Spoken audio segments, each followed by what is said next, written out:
네, 하나님의 말씀 이사야 1장 21절입니다. 이사야 1장 21절로 31절 다 같이 교독하겠습니다. 이사야 1장 21절 말씀. 신실하던 성읍이 어찌하여 창기가 되었는고, 정의가 거기에 충만하였고 공의가 그 가운데에 거하였더니 이제는 살인자들 뿐이로다. 내 은은 찌꺼기가 되었고 내 포도주에는 물이 섞였도다. 내 고관들은 패역하여 도둑과 짝하며 다 뇌물을 사랑하며 예물을 구하며 고아를 위하여 신원하지 아니하며 과부의 송사를 수리하지 아니하는도다. 그러므로 주 만군의 여호와 이스라엘의 전능자가 말씀하시되, 슬프다. 내가 장차 내 대적에게 보응하여 내 마음을 편하게 하겠고 내 원수에게 보복하리라. 내가 또 내 손을 내게 돌려 내 찌꺼기를 잿물로 씻듯이 녹여 청결하게 하며 내 혼잣물을 다 제하여 버리고, 내가 내 재판관을 처음과 같이 내 모사들을 본래와 같이 회복할 것이라. 그러한 후에야 내가 의의 성읍이라 신실한 거울이라 불리리라 하셨나니, 시온은 정의로 구속함을 받고 그 돌아온 자들은 공의로 구속함을 받으리라. 그러나 패역한 자와 죄인은 함께 패망하고 여호와를 버린 자도 멸망할 것이라. 너희가 기뻐하던 상수리 나무로 말미암아 너희가 부끄러움을 당할 것이요 너희가 택한 동산으로 말미암아 수치를 당할 것이며, 너희는 잎사귀 마른 상수리나무 같을 것이요 물 없는 동산 같으리니, 다 같이요. 강한 자는 사물하기 같고 그의 행위는 불띠 같아서 함께 탈 것이나 끌 사람이 없으리라. 아멘. 네, 오늘 본문은 이사야 1장 21절로 31절, 제목은 시온의 타락과 회복입니다. 시온은 예루살렘을 가리키는데요, 우리 신자들을 가리키죠. 교회와 신자를 가리킵니다. 시온은 예루살렘, 또 오늘날 교회와 신자를 가리키는데, 시온의 타락과 회복, 이런 말씀 나와 있습니다. 네, 첫째로는 부패한 성읍 21절로 23절이고요. 두 번째, 심판 후의 회복 24절로 27절이고요. 세 번째, 패역한 죄인의 최후 28절로 31절입니다. 그래서 이 주일학교 공과책이 있는데요, 이거 필요하신 분은 우리 여전사님들한테 부탁하시면 이 책을 얻을 수 있습니다. 자, 오늘은 이 이스라엘 백성들의 타락과 회복에 대해서 말씀을 하고 있는데요, 지난 시간에는 거기 5절 18절 말씀 있죠. 18절 말씀 다 같이 읽어보겠습니다. 시작. 여호와께서 말씀하시되, 오라 우리가 서로 변론하자. 너희의 죄가 주홍 같을지라도 눈같이 희어질 것이요 진홍같이 붉을지라도 양털같이 희게 되리라.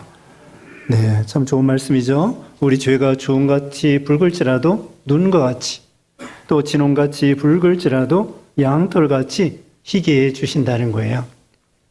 이렇게 우리가 이 주홍같이 물들고 진홍같이 물들으면은 이거 비누로도 잘 씻겨지지 않습니다. 그 빨래해도 이 물들으면은 잘 이거 지워지지 않아요. 그와 같이 우리 죄가 하나님 앞에 지움 받을 수 없는데, 깨끗하게 될 수 없는데, 우리 예수님의 보혈로 참으로 흰눈과 같이 깨끗하게 주님께서 씻어주시고 회복시켜 주신다, 이렇게 말씀을 하고 있죠. 그래서 여기 이사야 44장 22절에 빽빽한 구름이 사라진 것 같이, 자욱한 안개가 사라진 것 같이 우리 죄를 도말하여 주신다는 거예요. 마치 흰 페인트를 칠하는 것처럼 우리 죄를 깨끗하게 도말하여 주시는 거죠. 99.9%만 주님께서 지워주시는 것이 아니고 100% 완전 속죄해서 우리 죄를 깨끗하게 씻어 주신다는 것입니다. 그래서 다른 성경도 그런 내용이 다 들어있지만 이사야 성경이 특별히 이 죄의 속죄에 대해서 많이 말씀해 주고 있습니다. 그래서 여기 이사야 9장에서는 예수님의 아기 예수님으로 오실 것, 이거 다 말씀하셨고요. 그 다음에 특별히 7장 14절에는 동정녀를 통하여 오실 거 말씀해 주셨고요. 53장에서는 예수님이 고난당하실 거 말씀해 주셨고요. 그 외에도 목마른 자들 이사야 55장 오라고 그랬고, 이런 여러 가지 말씀이 있는데, 또 이사야 이거 1장부터 이사야가 몇 장이에요? 총 66장이에요. 우리 신구약 성경이 총 몇 권이죠? 66권입니다. 구약이 몇 권? 구약 39권. 그 다음에 신약은 27권. 3927이죠. 3927. 그래서 구약에는 39권이고 신약은 27권이에요.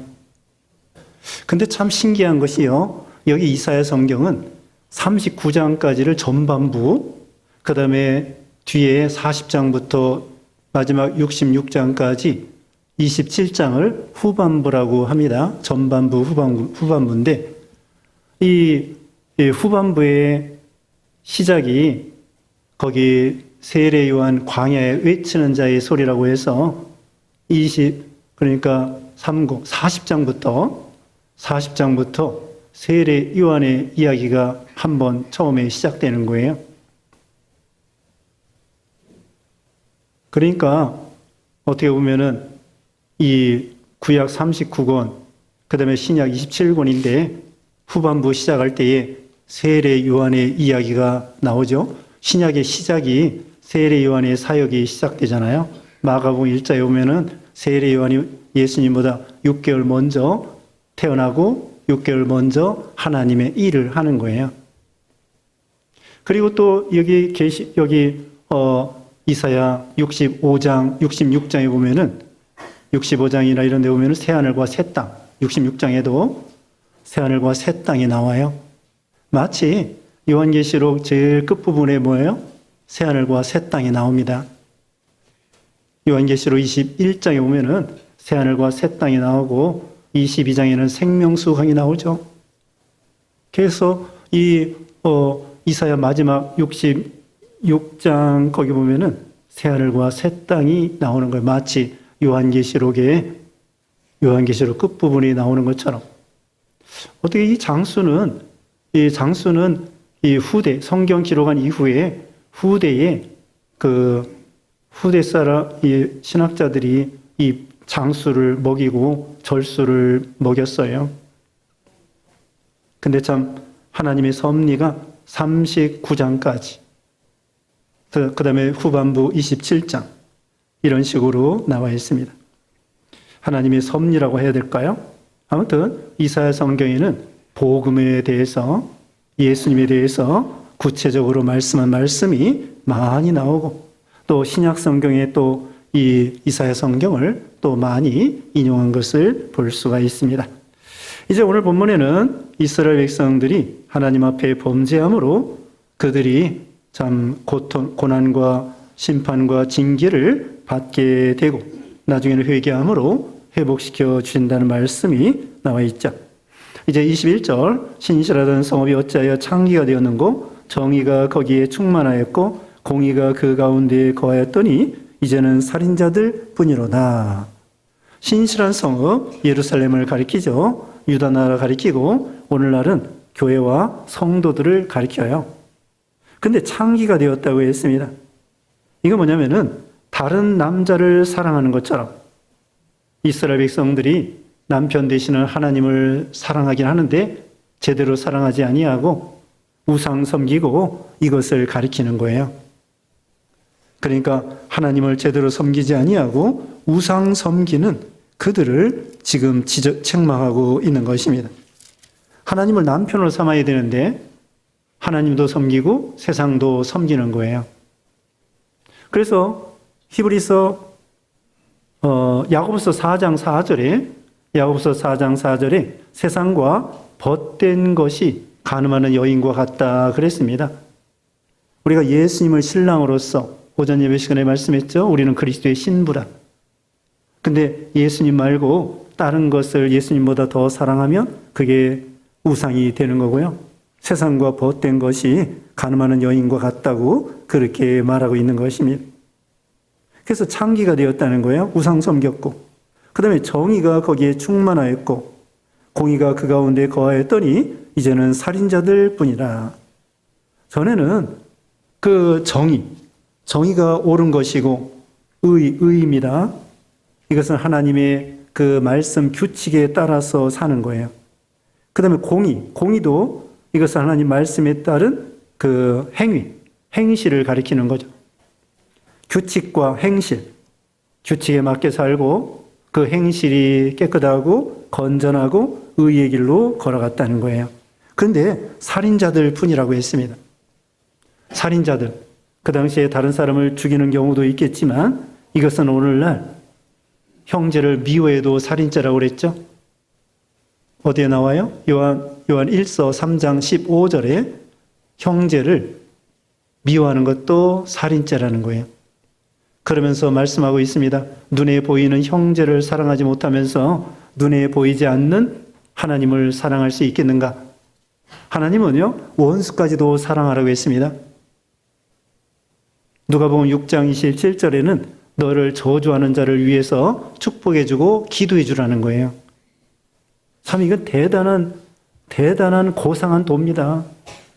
어떻게 자기를 죽이는 원수를 사랑하란 말입니까? 그래서 우리는 사랑의 종교예요. 우리 같은 죄인과 원수를 하나님이 사랑했다고 그랬잖아요. 예수님 보내주셔서 화목제물로 삼으시고. 그게 하나님의 사랑이 무한하신 거예요. 죄인을 사랑하시는 사랑. 세상에서는 죄인을 사랑할 수 없어요. 죄인은 죽여야 되고 사형 선고해야 되고 그렇게 마땅한 건데 우리 하나님은 우리를 용서하시고 사랑하신다는 거죠. 예수님이 십자가 죽으실 때 자기를 못 박는 사람들을 위해서 기도해 주었습니다. 우리도 그렇게 하라는 거예요. 오히려 우리를 저주하는 사람을 축복해 주라는 거죠. 기도해 주라는 거죠. 그런데 여기 보면 살인자들 뿐이라. 우리가 예수님이 걸어간 길을 걸어가야 되겠죠. 그 다음에 22절에는 내 은은 찌꺼기가 되었고 내 포도주는 물이 섞였도다. 이것은 포도주는 진리를 가리키고요. 은은 행위를, 인격과 덕행을 상징합니다. 그러니까 우리 행위, 선한 행위가 이제는 변질됐다는 거예요. 악과 서로 섞인 거죠. 그 다음에 포도주는 하나님의 말씀을 가리키는데 말씀에 물이 섞인 거예요. 하나님 말씀에 다른 것을 섞는 거죠. 철학을 갖다 섞고 철학이 들어온 거예요. 성경 안에 철학을 갖다가 섞고 또 과학을 갖다 섞고 예를 들면은 이 유신 진화론이 있습니다. 유신 진화론. 그들이 주장은 뭐냐면요. 하나님께서 진화적인 방법을 가지고 이 세상을 창조했다는 거예요. 그게 유신 진화론입니다. 잘못된 거예요. 진화론은 싹 빼버려야 돼요. 우리는 하나님이 천지 만물을 창조했다는 거예요. 그런데 거기다가 진화론을 갖다 섞는 거예요. 타협이죠, 타협. 그래서 잘못된 과학주의예요. 진화론도요, 믿는 것입니다. 내일 우리 중고등부 수련회 시작하는데요. 제가 첫 시간에 이제 가르치는데 뭘 가르치려고 하냐면은 이 하나님께서 천지만물을 창조했는데 아주 세밀하게 이 세상의 모든 것을 조절해 놓았다는 거예요. 이거 가르치려고 그래요. 그걸 미세 조정이라고 합니다. 미세 조정. 뭐가 미세 조정이냐? 태양의 크기, 달의 크기, 지구의 크기, 그 다음에 태양과 지구와의 거리, 달과 지구와의 거리, 이 모든 것이 미세하게 조정되어 있는데 이것이 조금 커도 안 되고 작아도 안 되고 멀어도 안 되고 좁아도 안 되고 가까워도 안 되고 모든 것이 정확하게 하나님이 구비해 놓았다는 거예요. 조금만 틀어져도 생명이 살 수가 없어요. 지구의 물도요, 바다의 넓이와 이 물의 양이 정확해야 돼요. 물이 없어도 안 되고 너무 적어도 안 되고 많아도 안 되고 하나님이 아주 세밀하게 기후도, 온도도, 이런 모든 것이 정확하게 돼야 돼요.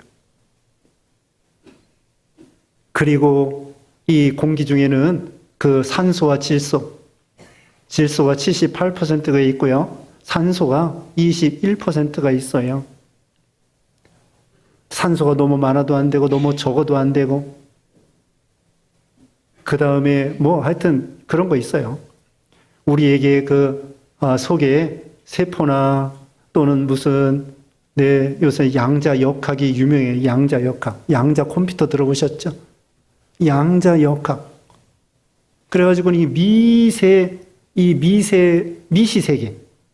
우리는 지금 거시세계에 살고 있는 거예요. 태양과 달과 이런 거 우주, 눈에 보이는 거시세계에 살고 있는데, 이 미시세계에 우리가 분자를 쪼개면 원자가 되고, 원자를 쪼개면 원자핵과 전자가 있고, 원자핵 안에는 중성자와 양성자가 있고, 거기에는 또 쿼크 소립자가 있고, 이것을 연구하는 것이 미시세계의 양자역학이에요. 그런데 거기에 그 핵력이라는 것이 있고 양력이라고 있는데, 그런 힘이 너무 세도 안 되고요, 너무 작아도 이 생명이 존재할 수가 없는 거예요. 물질이 존재할 수 없고 우주가 존재할 수 없어요. 탄소의 양과 산소의 양과 그런 그 힘의 세기가 아주 정확하게 10의 예를 들면은 10의 몇백 승, 10의 54승이라든지 10 뒤에다가 동그라미가 53개 분의 1에 정확하게 이렇게 돼 있어야만이 이 생명들이 살 수 있도록. 그래서 과학자들이 깊이 들어가 보면은요, 진화론은 엉터리라는 걸 알 수. 무엇인가 예수 안 믿어도요, 무엇인가 지적인 존재가 우주를 만들었지, 이것이 우연이 될 수, 절대로 우연이 될 수 없다. 다시 말하면 아주 세밀하게 이게 조절을 하는 거야. 모든 거. 온도나 기후나 양이나 색이나 거리나 이런 게 아주 세밀하게 이렇게 하나님이 조정해 놓았기 때문에 우리 인간과 동물과 식물이, 우주가 존재할 수 있다는 거죠. 이게 무슨 힘으로 이렇게 돕니까? 하나님이 계속 이렇게 우주를 만들고 섭리하시고 주장하시는 거죠. 자, 이와 같이 이 성경에다가 철학을 썼고 과학을 썼고, 또 요즘에 동성애가 옳다. 이게 참 답답한 것이요. 기독교 단체 내에서도요, 동성애가 옳다고 주장하는 신학생이 있고 그런 목사들이 있어요. 이게 참 답답한 일이에요. 성경이 분명히 동성애가 잘못됐고 소돔 고모라가 동성애 때문에 망했고, 예수님께서도 소돔 고모라 시대와 같이 되고 노아 시대와 같이 된다고 분명히 얘기했는데, 아니 신학생들이 또 목사님들이 동성애가 옳다고, 그리고 미국의 어떤 데는요, 동성애에게 목사 한 수를 줘요. 그 사모님이 남자야. 목사가 남자고 사모님이 남자예요. 그래도 목사 한 수를 주고 또 거기 가서 설교 들어요. 참 이렇게, 그게 바로 이게 섞인 거죠. 여기 있는 말씀대로 뭡니까? 은은 찌꺼기가 되고 포도주에는 물이 섞였다는 거예요. 혼잡하게 된 거죠. 그래서 일찍이 신신학이 들어왔어요. 신신학이 들어와서 이 성경이 오류가 있다, 틀린 것이 있다, 이렇게 주장하고, 그러면서 이 어떤 것은 신화다, 그 요나가 물고기 뱃속에 들어간 거 그는 하나의 이야기다, 그리고 기적을 믿지 않는 거예요. 태양이 멈추고 달이 멈추었다, 안 믿어. 예수님이 물 위로 걸어간 거 안 믿어. 그럼 예수 부활한 것도 못 믿어요. 예수님이 빵 5개 물고기 2마리를 먹였다, 안 믿어. 홍해 갈라진 거 못 믿어. 그러면서 이 신학자들이 그런 식으로 또 가르치고 그렇게 배우고요. 그게 바로 이게 혼잡하는 거예요. 고린도 후서 2장 17절에는요, 혼잡케, 사도 바울은 혼잡케 하지 않는다고 했죠. 고린도후서 2장 17절에는 사도 바울은 하나님의 말씀을 섞지 아니하고 혼잡케 하지 않는다고 말씀했습니다. 이제 본문 23절 읽으세요. 23절 내 고관들은 패역하여 도덕과 착하며 다 뇌물을 사랑하며 예물을 구하며 고아를 위하여 신원하지 아니하며 과부의 송사를 수리하지 아니하는도다. 네. 어려운 사람들을 도와주지 않는다는 거예요. 여기 고관들, 또 그 다음에 이 높은 사람들, 그 당시에 신정국가이기 때문에요. 이 모든 사람이 신자라고 할 수 있어요. 그래서 이 고관들은 물론 이런 고관도 가리키지만 종교 지도자를 가리킬 수도 있어요. 그런 사람들이 배역하며 도둑과 짝하며 뇌물을 사랑하며 뇌물 주지도 말고 받지도 말라고 그랬죠. 잠언 15장 27절에 뇌물을 싫어하는 자는 살게 되느니라. 뇌물을 받으면은 쫓겨납니다. 근데 뇌물을 싫어하면은 살게 되느니라. 우리나라도 뇌물이 점점 없어지는 건 참 좋은 거예요. 북한 같은 데는 뇌물 없으면은 뭐 돌아가지를 않는다네.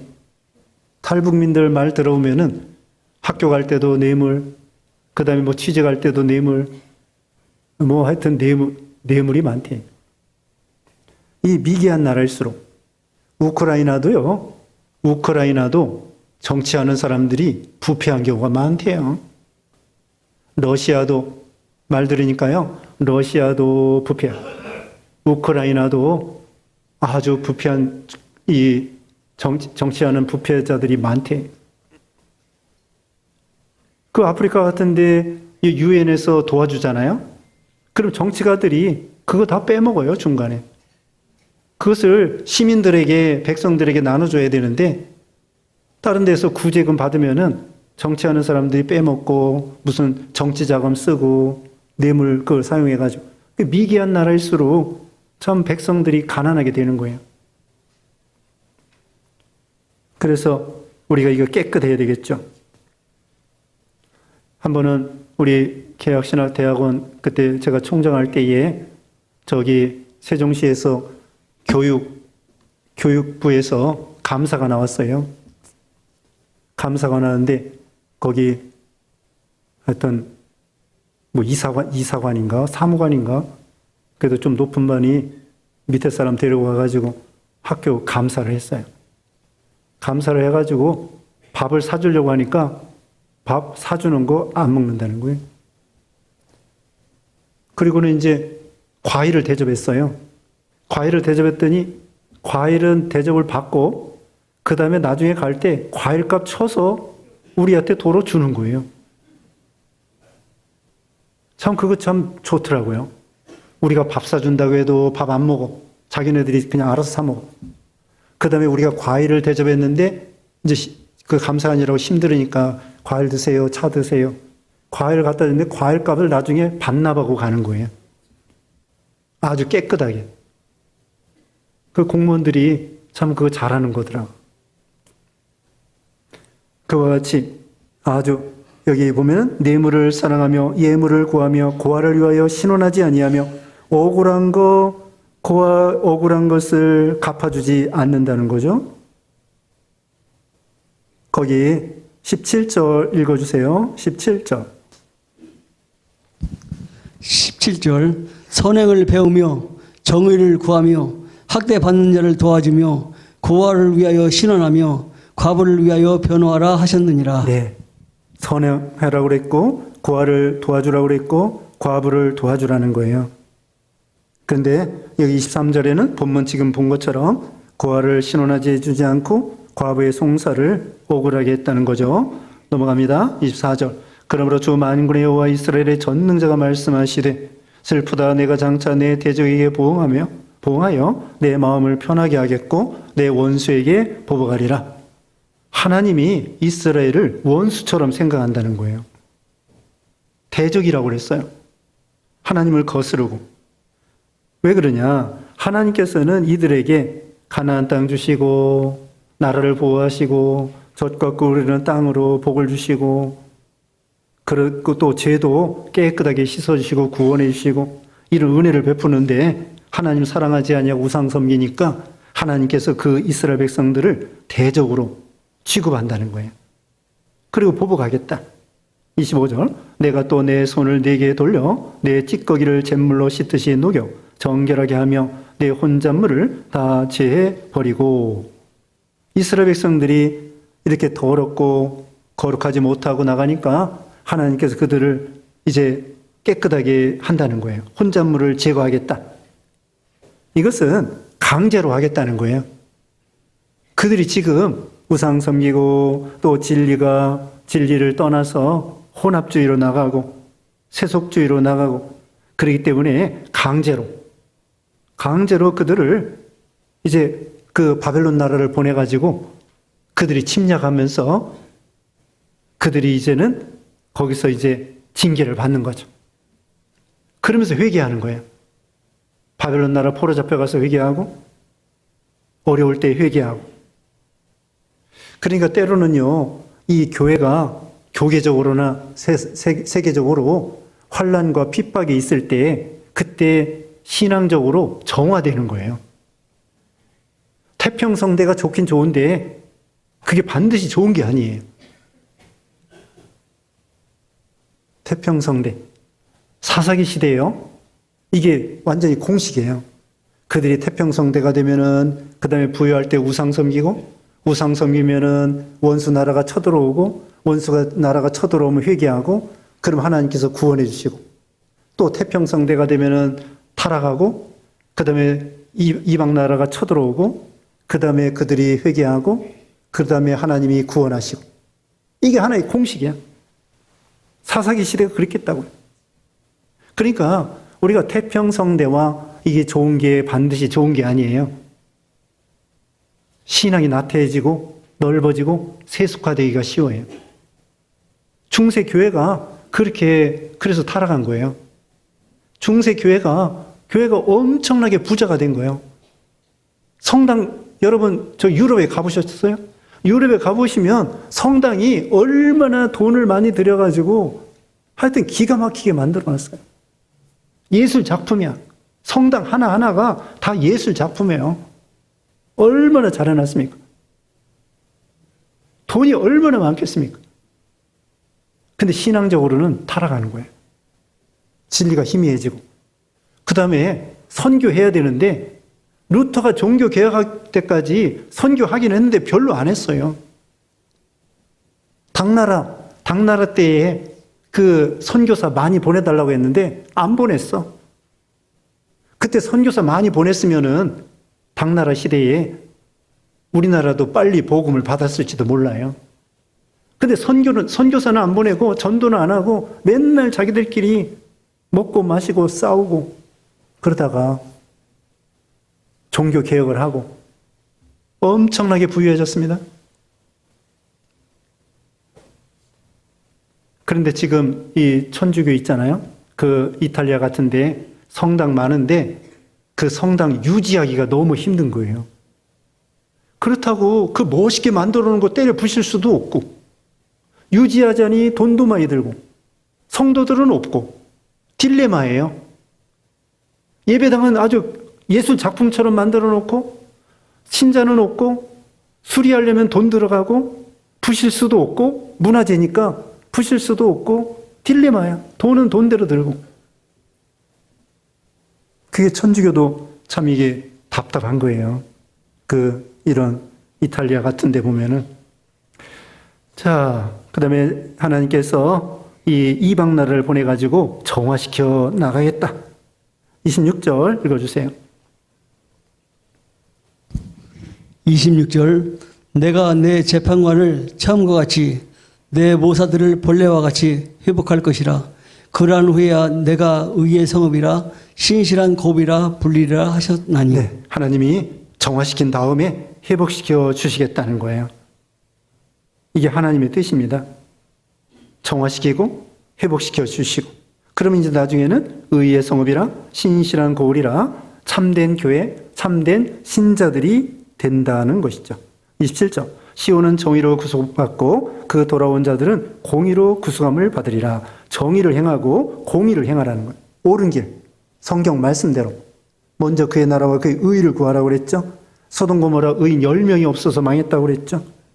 28절. 그러나 패역한 자와 죄인을 함께 패망하고 여호와를 버린 자도 멸망당할 것이다. 죄를 지면은 망한다는 거예요. 제일 무서운 것이 뭐예요? 죄예요.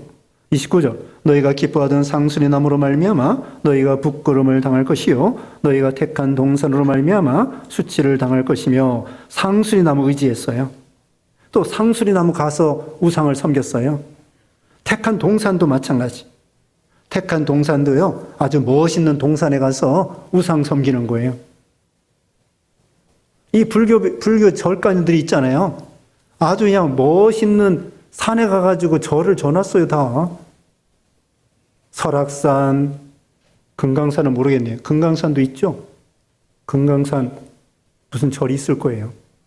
설악산, 오대산에 가면은요, 상원사가 있고 정멸보궁이라는 절이 있어요, 절. 상원사, 정멸보궁, 그런, 절이 있으면 아주 경치 좋고, 산 좋고, 물 좋고, 이런 데에 절이 있어요. 저기 충청도 저희 가면은 덕산인가 거기 가면 수덕산. 또 속리산에는 뭐가 있어요? 법주산. 또 그다음에 저기 부산에 또 지리산에 무슨 유명한 절 있죠? 예? 예, 화엄사. 이런 유명한 절 아주 우리나라 명산에 다 갖다 놨어요. 우상 섬기는 거예요. 여기 이스라엘 백성들도 야, 여기 경치 좋다. 우상 섬기기 딱 좋네. 그러면서 우상 섬긴 거예요. 상수리 나무. 야, 나무가 멋있구나. 여기다가 우상 섬기면 저기 귀신이 잘 받아주겠지 하고선 상수리 나무 의지하고 택한 동산 의지하고. 그런데 그거 어떻게 돼요? 하루아침에 다 베버린다는 거예요. 상수리 나무, 택한 동산 하나님이 다 없애버린다는 거죠. 우상 섬기는 거 다 없애버리는 거예요. 30절에 너희는 잎사귀 마른 상수리 나무 같을 것이요 물 없는 동산 같으리니. 나중에는 물 없는 동산같이 그 마른 상수리 나무같이 피폐해지고요. 이게 우상 섬기기 때문에 그래요.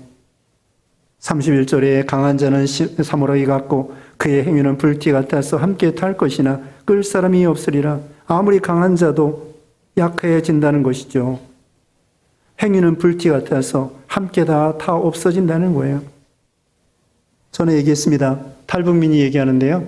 북한에서 김일성을 우상화하면 할수록 땅이 농사가 안 된다는 거예요.